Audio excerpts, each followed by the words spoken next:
Everybody have Chumashim? Here we go. Page 726. V'daber Hashem al Moshe Bamidbar Sinai. We're starting the book of Bamidbar.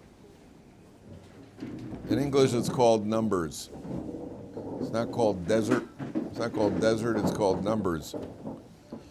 So I mentioned that the reason it's called Numbers is because the Jewish people are counted several times in the Sefer Bamidbar. So it's called Numbers.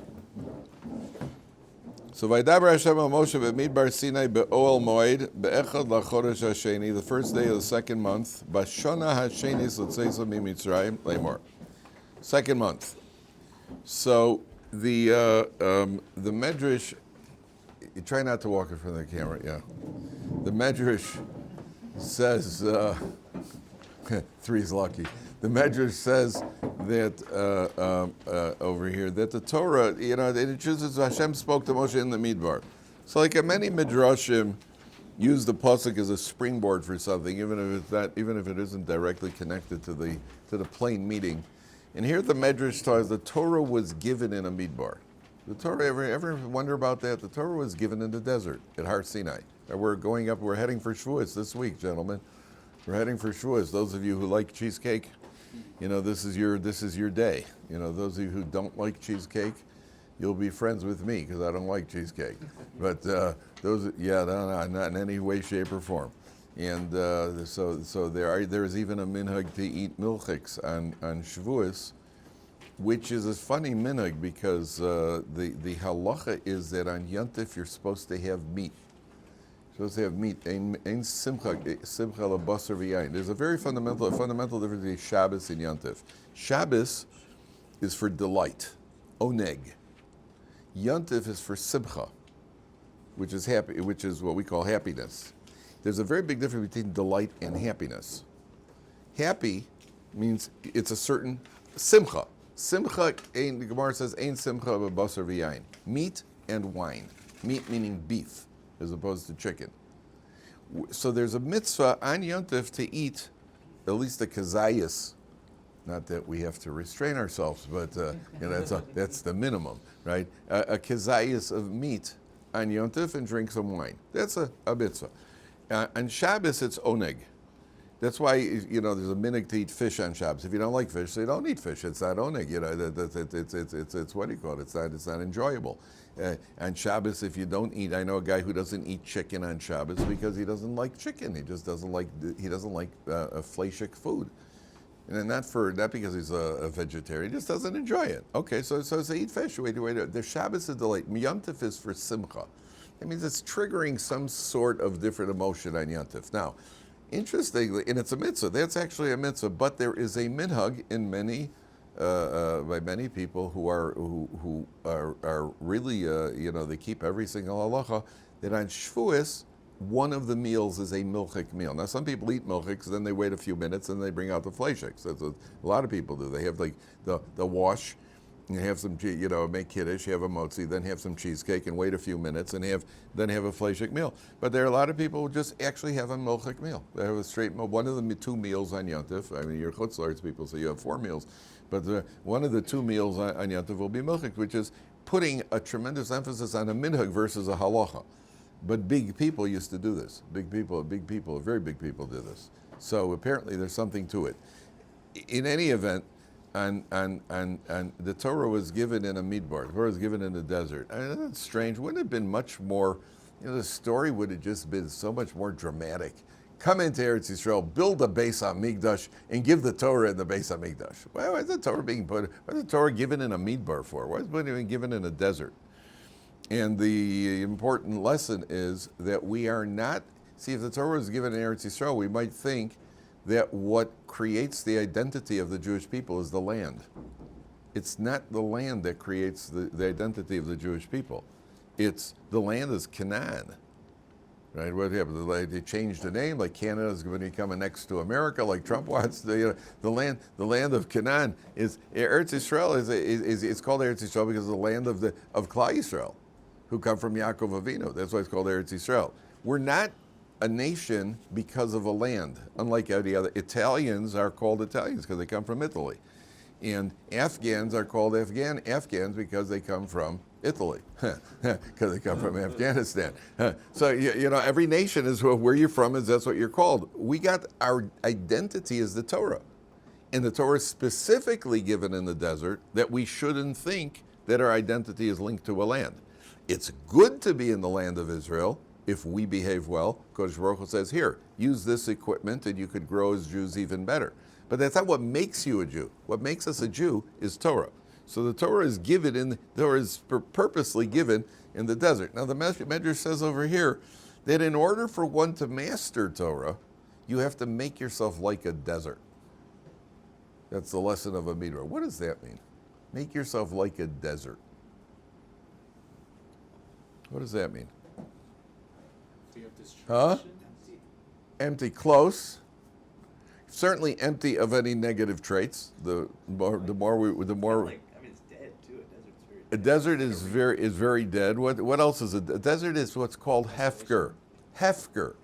It's no man's land. Anybody, you want to go out to the Gobi Desert, it's all yours. Take as much of it as you want. Do whatever you want out there. You want to go to the Sahara, good luck to you. No man's land.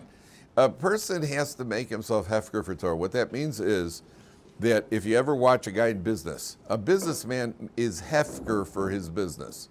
Nothing is more important to him than nothing interferes with his devotion to his business. Nothing interferes with what he's got to do.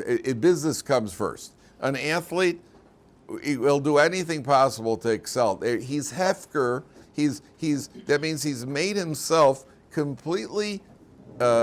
He's so dedicated that it does anything to him that it has to do. His business does to him whatever it has to do. A person who wants to master anything in life, you have to make himself hefker in that area. So a person who wants to make himself a master Torah, he's got to make himself hefker. This is it. This is my pursuit. It's a very single like anything else. I think I told you, what's his name, Lou Ferrigno? Yeah. I mentioned Lou Ferrigno, right? The Incredible Hulk, he said that he used to pass out in the weight room from pain when he was building up his muscles to try to look like a gorilla. He would press, he would lift for so long and so hard that he actually passed out from the pain. He made himself hefker for the cause.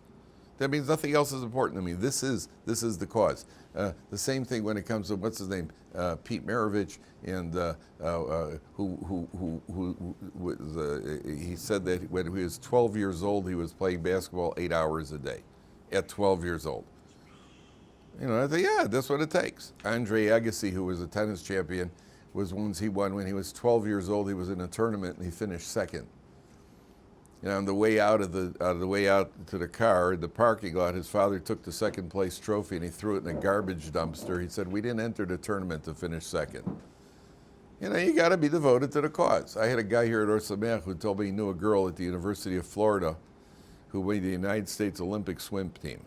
She made it to the United States Olympic swim team. Between the ages of 9 and 17, there were 4 days that she wasn't in a pool. Between the ages of 9 and 17.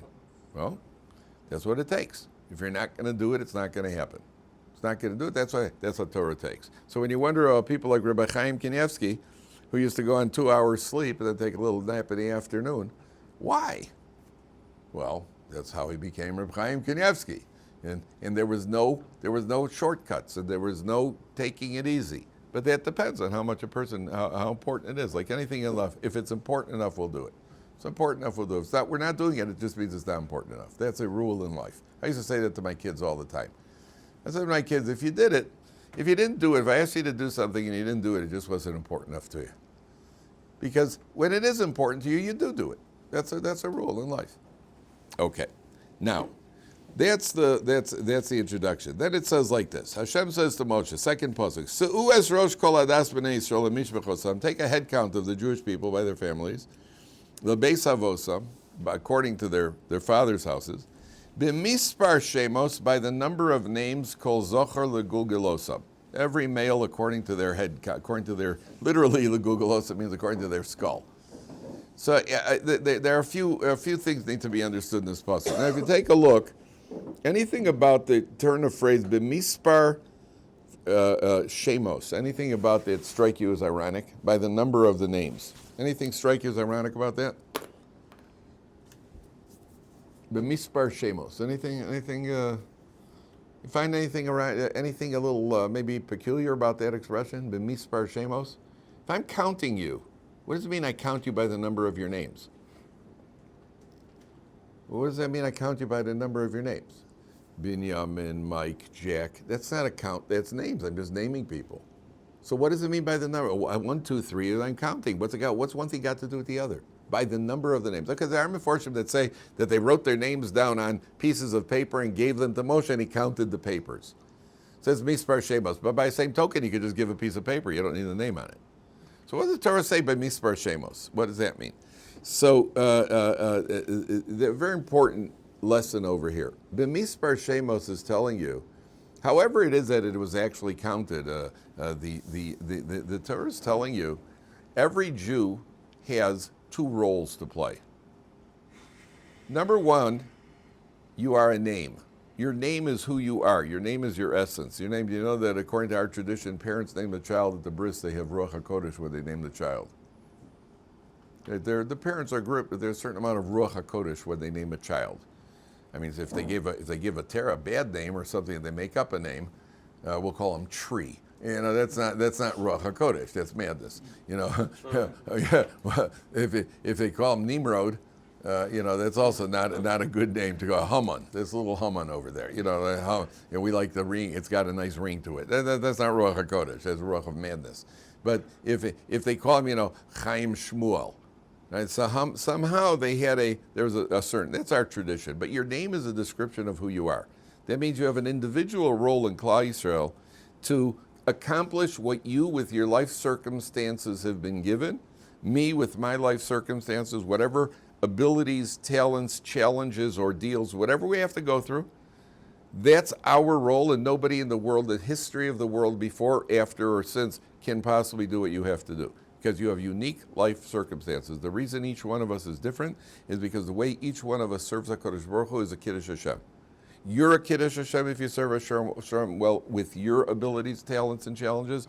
You're a Kiddush Hashem, I'm a Kiddush Hashem if we use it properly. And each one is expressing a different aspect of service of HaKadosh Baruch Hu, because none of us are exactly like. Even twins, identical twins are still not, they're different because one's older, one's younger. So there is no 2 people in the world. There's nobody in the world.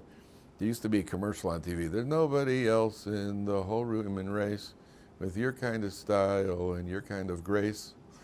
There was a commercial like that. There's nobody else like you. And I think it was an insurance commercial. Had a nice jingle, but then it was spend money on our company type of thing. But so there's no, that's the name. Mispar means you're a number. If I say you're 4 or 4th, what does that tell you? You're 4. You're 9. That means you're part of a group. You're part of a group. If I say you're number 9, okay, number 9 was Bobby Hull, was my favorite player, but number 9 means you're part. If I say you're 9th, that means there are 8 before you, and there's probably some after you. So each Jew has to remember, on the one hand, I'm an individual, I'm unique, and I have an individual. On the other hand, I'm part of a group. I belong to a group called Klal Yisrael. I'm not a lone ranger. And that's the idea of davening with a minyan. We daven together as a group. There are a lot of things we do. You live in a community. We care about each other. On the other hand, you have to have your own personal growth and your own personal expression, number 1. Number 2, look at that word, legulgalosam. Look at the word legulgalosam. The root of the word is galgal. We'll get to Gilgal in a second. Galgal, what's a galgal? A wheel. Now, it's an interesting word. Gimel lamed is a wheel. You notice that the structure of the word galgal, gimel lamed is a word that repeats on itself. Gal, which is exactly what a wheel does. A wheel goes around. It goes around on itself. Gal. What is a gal? What's just a gal? Anybody know what a gal is? A gal is a wave. Well, how do waves have? Waves just keep coming at you, like a wheel. A wheel is just a wave, gal. It's the same thing. It's just coming around, going around. That's the Hebrew language is a description of what's actually happening. So A gulgoles in modern Hebrew, a gulgoles is a skull. Not just in modern Hebrew, you find it in Pirkei Avos. When Hillel was walking around, the Mishnah in Pirkei Avos says, Afura gulgoles achas shetzofa al pnei hamayim. He saw a skull floating on the water. And Hillel spoke to this skull. Amar lo, he said to the skull, Al da'ateft atfuch, because you drowned others, that's why you were drowned. V'sof mitifayech yetufun, and the end of those who drowned you, they themselves are going to be drowned. Talking to a skull. He saw a skull floating in the water. He said, well, you drowned others, so you were drowned, that's why. And those who drowned you, they're also going to be drowned, which is actually, and it's a gulgolis. What's a description of how life goes, what goes around comes around. Even if we don't see the precision of it, but there is a plan. HaKadosh Baruch Hu's moving and manipulating. And what's the marionette who's pulling the strings? And HaKadosh Baruch Hu's moving. You know, those who live by the sword die by the sword. And if they die peacefully in bed, then they get the sword up there. But one way or another, there's a sword waiting. So the Gulgolas, they're counted by their skull. There's a head count over here. The Jewish people are counted by their skull. But what does that mean? Again, so Mike mentioned the concept of Gilgul. What's Gilgul? Reincarnation. Right? What is a reincarnation? Is a thing. Now the Kabbalists talk about. I'm not a Kabbalist, and I haven't seen the Kabbalistic sources. I've seen them quoted. I don't know the first thing about the subject, but I do know the first thing about the subject is I don't know anything about the subject, but I have seen the subject quoted, and the Kabbalists say that we either get 4 chances that we come around in a Gilgul, or that you just keep coming back till you get it right. But there's a concept of reincarnation, and there say some of the more frightening ideas they say are that if a person is immoral in this world, he could be reincarnated as a dog. A person could come back as an inanimate object. Now that's a bummer, right? Especially if you're an inanimate object. I mean, you can imagine he's a rock. Okay, a person could come back as a Gilgul to get it right, and which explains sometimes why a person may have a handicap. Let's say a person is, they say this, again, we have to be really careful here because we can never, if a person's immoral, he can be brought back as a dog. And the Kabbalists say, when you're brought back as a human being, you don't remember your previous life. Even though people experience what they call deja vu, and people say deja vu, that's like reincarnation. It's not. It just means you're spacing out. Get some sleep, right? Or drug flashback. One of the two of them had a few too many snorts the night before. And that's not. But what a person does not know his previous life. When he's brought back as an animal, if a person is brought back as a dog, he does remember his being a human being, and he would like to communicate and act like a human being, and all that comes out is a bark, and that's bad.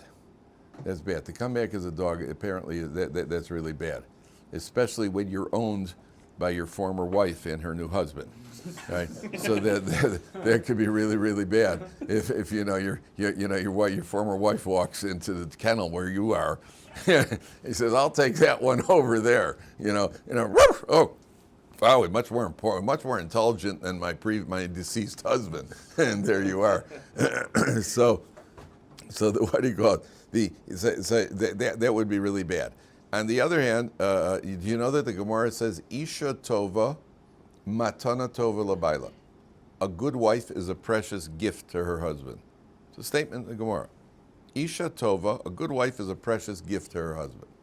Beautiful, right? Right? How romantic. The Ben Ish Chai says, you know what that statement means? Why's she called a gift? Why's she called a gift? Ben Ish Chai says, because it could very well be this couple was married in a previous incarnation, and he messed up, and he had to come back. And she was brought back to help him get it right the next time around, which means she doesn't really have to be here. She's a gift.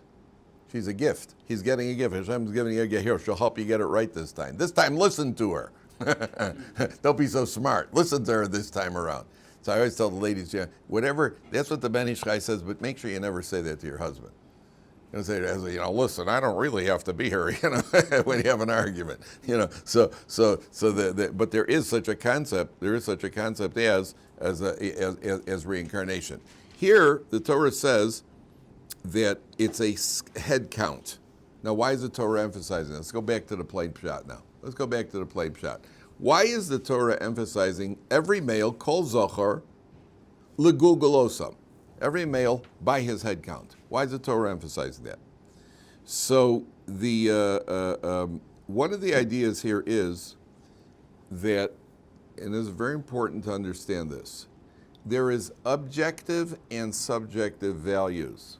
Last week's Parsha, remember at the end of the Parsha, the Torah talks about pledges. The Torah talks about pledges. That when you assign a value, when you donate to the Beis Hamikdash, let's turn back for a second. The Parsha is B'chukosai. Turn back for a second. We didn't get here last week. If you take a look at page 720.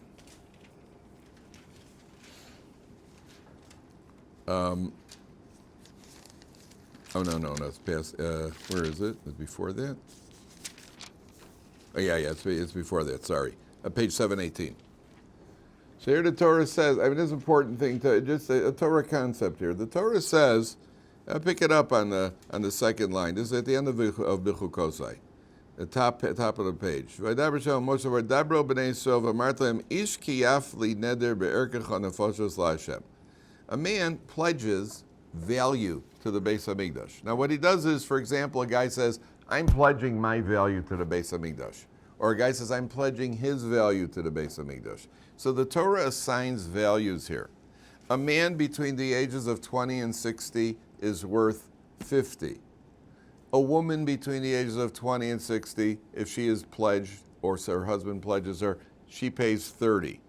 Different values.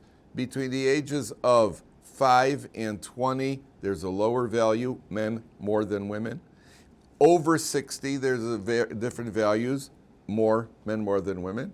And from 30 days till 5 years, which obviously wasn't the child who pledged his value. The father says, I pledge the value of the child. There are different values that the Torah pledges. Now what's remarkable here is, if you take a look at this, in Pasuk, when the highest rate is between 20 and 60 for both genders. After 60 years old, the rate drops. A man goes from 50 to 15. A woman goes from 30 to 10. Now I want you to see a Rashi over here. If you take a look, it's on the Pasuk Zayin on page 718. V'imi ben shishim shana v'mala. Everybody see that's about almost halfway smack down the middle of the page. V'imi ben shishim shana v'mala, from 60 years and on. Im zachar, if he's a male.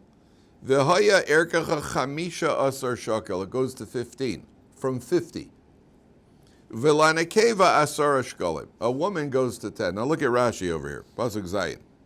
It's possibly one of my favorite Rashis in Chumash. V'imi ben shishim shana, says Rashi, right column, 4 lines from the bottom. Kishemagia limei azikna, when you get to be a zaken, which is 60 years old according to Pirkei Avos, ha'isha krova le'chashev ish, the woman closes the gap. The woman closes the gap on the man. Uleficha ha'ish poches be'izdakto yoser mishlish be'erko. A man depreciates more than 2/3. He goes from 50 to 15. Ve'aisha eina pocheses ela shlish. She only goes down 1/3.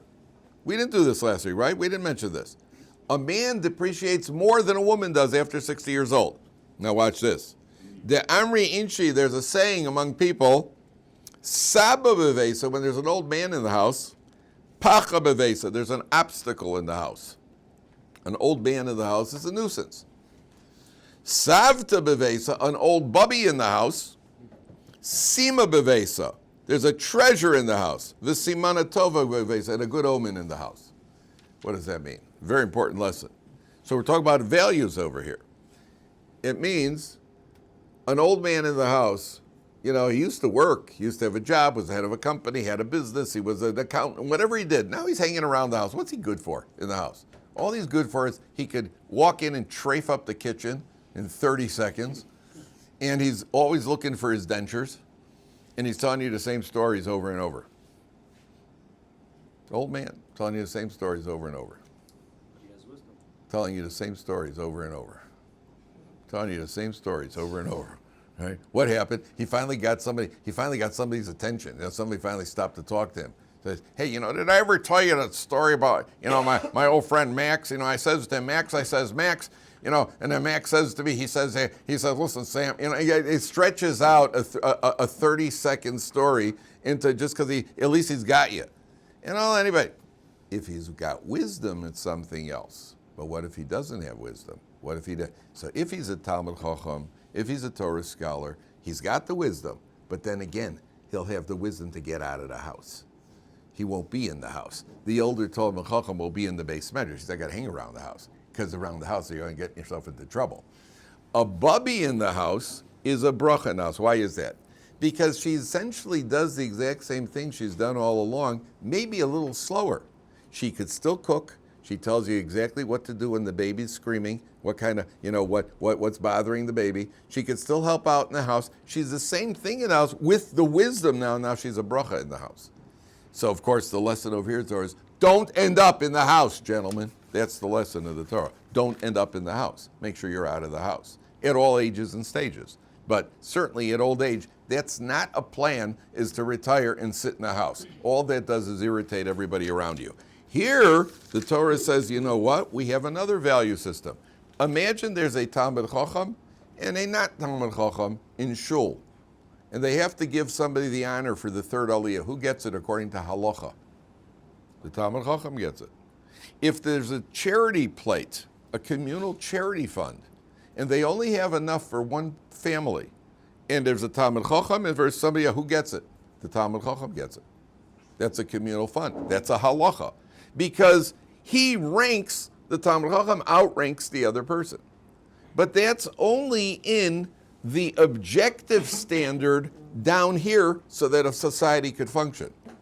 In the subjective, meaning how HaKadosh Baruch Hu looks at us, we don't know whose ranks higher. Because the Talmud Chacham may have been 7th generation B'nai Brak, and all they ever did in his house is speak Aramaic and memorize Mishnayos. Whereas the non-Talmud Chacham may come from Oklahoma and became a Baal Tshuva when he's 27 years old, and he's accomplished more subjectively than that Talmud Chacham has. So we don't know in Hashem's eyes who is valued more. Therefore, the Torah mentions over here, count every male, but don't count him by assigning a value to him based on who he is. Legulgalosam, one per head, one per customer. Everybody's worth one over here. Everybody's going to give a half shekel coin, and everybody, one per customer. Because we don't know in the eyes of HaKadosh Baruch Hu who's worth more. But the Torah is emphasizing, you might have thought that we do. The Torah is saying, make sure it's one per customer. Now, I'll show you an interesting, is there a Gemara Menachos over there? If you have a Gemara, it should be Zvachim and Menachos are usually together. Watch this. Thank you, Binyamin.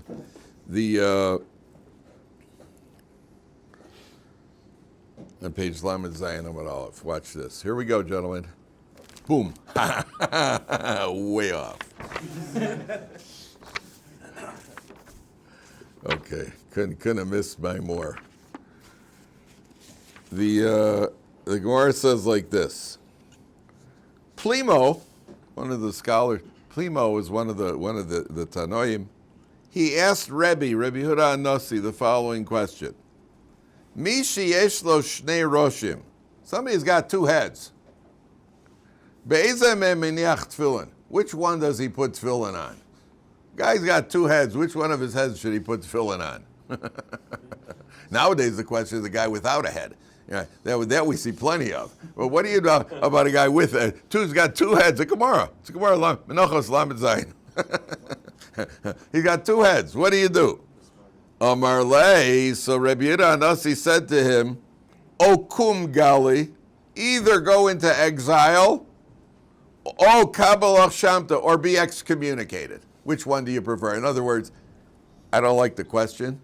It's an irrelevant question, and you get punished. Either you go off wandering into exile, You know, the Vilna Gaon went into exile. There were Gedolei Yisrael who went into exile as an atonement for themselves and the Jewish people. They just went incognito. In those days, there were no pictures. Nobody knew who the guy was. One of the big tzaddikim, the big Talmud, they'd come to town, and nobody knew who they were. They just thought it was a wandering Jew. So the Taz at one point is one of the great poskim in Shulchan Aruch. The Taz went off into exile at a certain point, and he came to a certain town.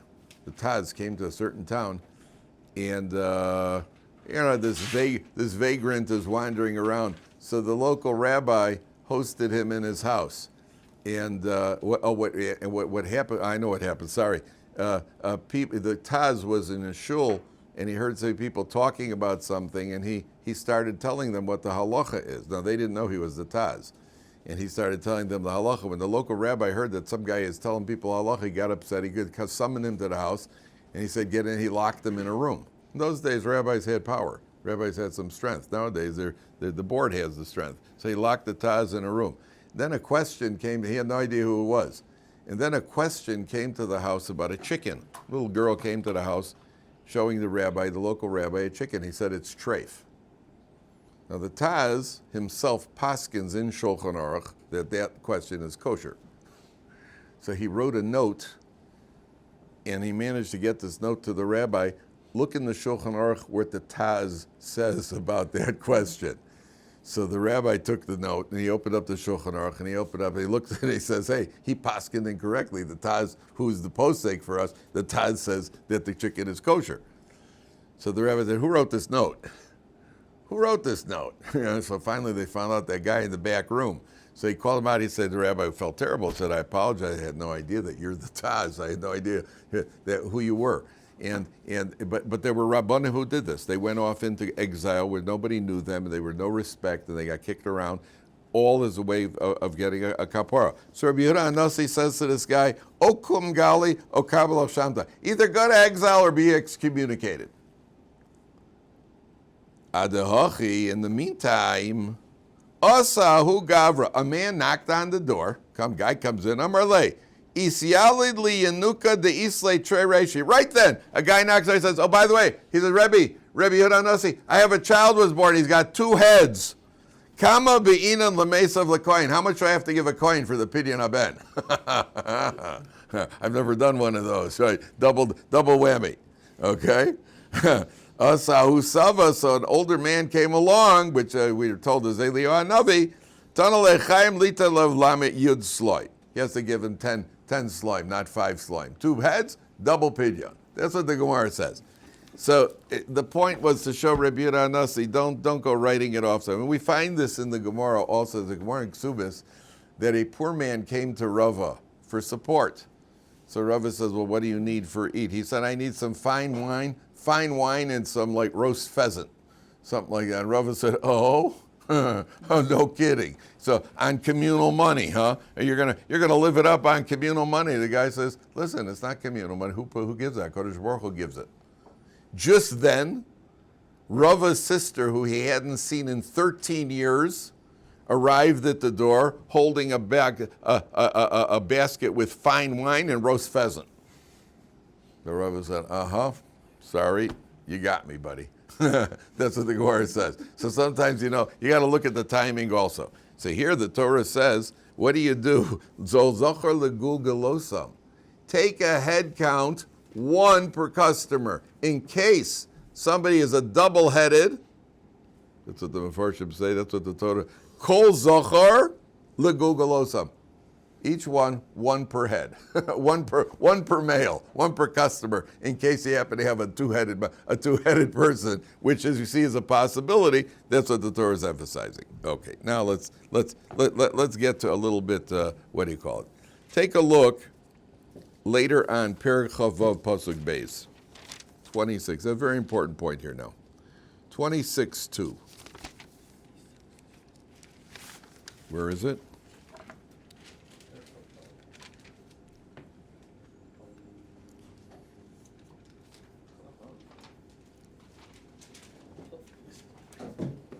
Yeah, 26:2 is on page.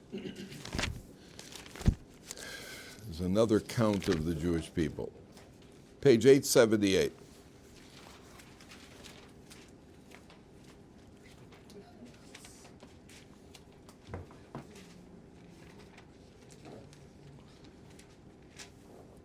So it says, Se'u es rosh, vayomer Hashem al Moshe Rabbeinu ben Elazar HaKohen, lemor. Se'u es rosh kol adas b'nei Yisrael, mi ben esrim shana v'mala, leveis avosam. Take a head count of the entire people of the Bnei Yisrael from 20 years and on, kol yotzei tzava b'Yisrael. Now you notice, how does the Torah say it over here? Se'u es rosh, meaning what? What's different than the way it says it in our Parsha? What's different than the way it says it here? Here it says, B'mispar shemos. There it says, count the heads. Here it says, B'mispar shemos. Okay. Why doesn't it say B'mispar shemos over here? Why does it just say count the heads? Se'u es rosh. So, B'mispar shemos, by the number of your name. Your name is your prominence.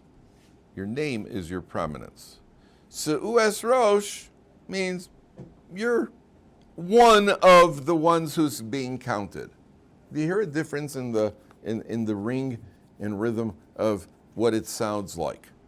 Which one would you rather be called? A mispar shemos or a rosh? Shemos. Shemos. There's a certain prominence there. So one of the great the great Hasidic contemporary, the Nesiva Sholem, he says like this, very interesting. Who are we talking about over here in the first count? We're talking about the Jewish people who just got out of Egypt. In Pinchas, on page 878, you notice he's talking to Moshe and Elazar. That means Aaron HaKohen has already died. So you're talking now to the generation that's about to go into the land of Israel. Now listen carefully. When you came out of Egypt, Egypt was the seat of all iniquity, all rotten, inappropriate behavior was in Egypt. There's something we call sur meira, get away from the bad. Va'asei tov, right? It's a pasuk, sur meira va'asei tov. In order to get away from ra, what do we need? Sur meira means you need to see, I'm too big for this. This is beneath my dignity. To get away from an Avera tempts me. I don't get involved with stuff like that. That's too, that's beneath my dignity. That's one of the techniques to fight an Avera. You doing this? You really think at your level you should be doing this? Don't you feel you're above this? Whereas when it comes to Asay Tov, they're going into the land of Israel. You got to do the mitzvahs. You're going into the land of Israel and keeping the Torah and all the mitzvahs. What's the danger of being good? The danger of being good is it could go to our head. So there it needs a little bit of humility. So he uses a more humble terminology on the way into Eretz Yisrael. What's the proof? This is amazing. Take a look back in Vayeshev, Perek Lamed Tes, Posuk Tes. You're going to love this. Take a look at Lamed Tes, Posuk Tes, page 214. This is where Mrs. Potiphar starts up with Yosef. Mrs. Potiphar, page 214. She's relentless in pursuing Yosef and trying to get Yosef to do the Avera. So look at what the Torah says, 6 lines from the bottom. The Torah says, Einenu gadol babayis hazeh mimeni. There's nobody more prominent in this house than me. V'lo chosach mimeni me'uma. Thy master has not withheld anything. Ki imosach. All he's done is withhold you. He's given me everything. Ba'asher ad ishto. Ech eseh hara gedola azos. How can I do something so bad? But look at Yosef's terminology. Yosef says, Einenu gadol babayis. There's nobody around here bigger than me. I'm too big for this. Not that it's a bragging. That means when a person sees, I'm going to get involved in that kind of behavior. I'm going to get involved in that inappropriate behavior. I'm too big. I'm past that already. You're not past that yet. You're not past that type of pettiness. So the Chazon Ish, Zatzal, the Chazon Ish once said, I'll tell you an interesting personal story. Now, I'm not proud of this by any stretch of the imagination. I'm actually kind of embarrassed, but I'll tell you anyway. I shouldn't, but I will. Yosef is saying, I'm too big. Einenu gadol mimeni. Nobody, I'm too bad. I'm not going to get involved in immorality. I'm past that. It's beneath my dignity. All right. So years ago, this is many years ago. We're going back probably about 20 years, more. So in Israel, when I first came to Israel in the 60s, there were 3 types of cereals available. You ever see shalva? Is that puffed wheat? You ever see shalva? Is the basic puffed? It just looks like puffed grains of wheat. So there are 3 types of cereal available in Israel: shalva, and more shalva. That's what was available in the 60s. Then eventually they got corn flakes, Cheerios. Started becoming, we caught up with the rest of the world. Okay. So my kids were little, and my wife bought a box of Trix. There's actually Trix in Israel. Now, I liked Trix when I was growing up. Mom, she got all that food coloring and sugar in the system, and I was wired, ready to go to school. Okay. So my wife buys this box of Trix. So one night, everybody's sleeping, and I came in late. It's about 11 o'clock at night, so I said, I'll have a bowl of Trix. So I hadn't had Trix in years. I poured this bowl of Trix, and I'm sitting there in the kitchen, and I'm eating the Trix, and I'm like, wow, reminds me, a little nostalgia. And at a certain point, I thought to myself, now, why do I really like this? I think I like the colors. I think I like that green and that blue. And then I was embarrassed. I was actually embarrassed of myself. Like, I still like Trix because of the colors. I like all those colors, not just the flavor. I like the colors. Right? At that point, I had trouble eating it. I was genuinely embarrassed. Other things I've had where I'm embarrassed. I was once watching a football game in America. I was in America. I made my first trip. One of my first trips back from after we came to Israel. I was very frum. I went to my relative's house. They happened to have a TV, and I was watching. I'd promised I wouldn't watch any sports. I'd probably no reading and sports. That lasted. My resolve lasted about 7.5 minutes, and so I was sitting there watching a football game, and some guy scored a touchdown, and I just remember a guy scores a touchdown. I was sitting there watching, and I had some corn chips and a Pepsi, and I'm watching the game, enjoying myself. The guy scores a touchdown, and the fans go wild, and the camera then zooms in on one of the fans, and it zooms in on this guy. He's got like two-toned hair, no shirt, big guy, and he's like that, and I froze as I saw it. I just kind of the whole time I was like, and I'm looking at this creature, and I'm thinking to myself, how can he and I possibly have a mutual interest? How could he and I possibly be getting excited about the same thing? I would like to tell you, I was so disgusted with myself. I just slammed off the TV and I stormed out of the room. I would like to tell you that. I didn't. I stayed there and I watched the rest of the game.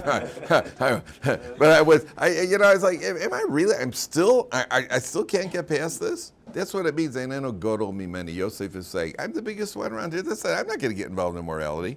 The Chazon Ish said, I'll tell you when I first heard this statement from the Chazon Ish, I didn't hear any profundity in it, yet with hindsight afterwards when it kicked in, I saw it works.